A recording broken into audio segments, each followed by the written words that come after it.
Singer R. Kelly is being sentenced today and could face life in prison.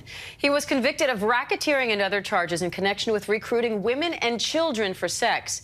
His attorney is asking for fewer than 14 years in prison, citing his traumatic childhood. Let's bring in senior investigative reporter Aaron Katersky and ABC News contributor, managing partner for the Cochrane firm, Shauna Lloyd, as well as ABC News contributor and Sirius XM radio host Mike Muse for a little bit more on this. Aaron, I want to start with you. What can we expect from the court proceedings today, and will we hear from accusers? We are going to hear from the accusers. They filed in under law enforcement escort into Brooklyn Federal Court, where R. Kelly is facing sentencing.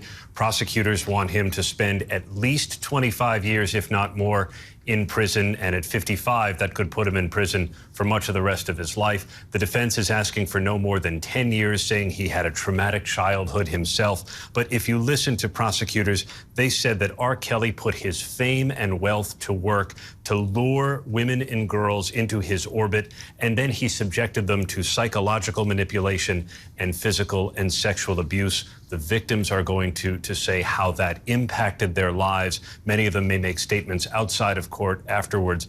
And this is after 30 years of sexual misconduct allegations that have dogged R. Kelly. This will be the first time, Diane, he's actually punished for them. Now, Shauna, this argument by defense attorneys that he had a traumatic childhood, how likely is that to have an impact on the sentencing?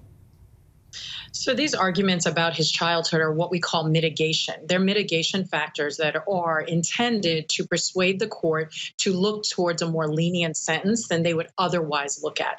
They can be persuasive, but in a case of this magnitude where we're talking about 30 years and of these level of charges, I am curious to see how it's going to fall on the court, because I don't think it's going to have the level of impact that the defense is hoping for.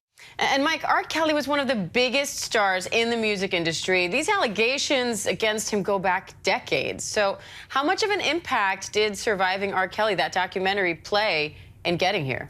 Surviving R. Kelly, for me, was the key indicator that allowed us to get here. Never before had we seen all the accusers to get the victims together at one time, telling their story over a 6-part series. And when you hear that over and over for 6 parts, you cannot help but be moved by their stories. You cannot help be moved by the pain. You can't be moved by what trauma they were experiencing. And as a result of that, it made everybody pause, and it questioned every consumer, every artist, every fan in terms of how we've ever experienced an R. Kelly album and song, and it made us say something needs to be done. So, Aaron, what happens after today? Is this the end of the R. Kelly case, or could there be more to come? There's more to come, because he faces additional charges in other states, and the defense is also saying that R. Kelly himself, after not testifying at trial, may make a statement in court ahead of his sentencing. We'll see what he has to say. All right, Aaron Katersky, Shauna Lloyd, Mike Muse, thank you.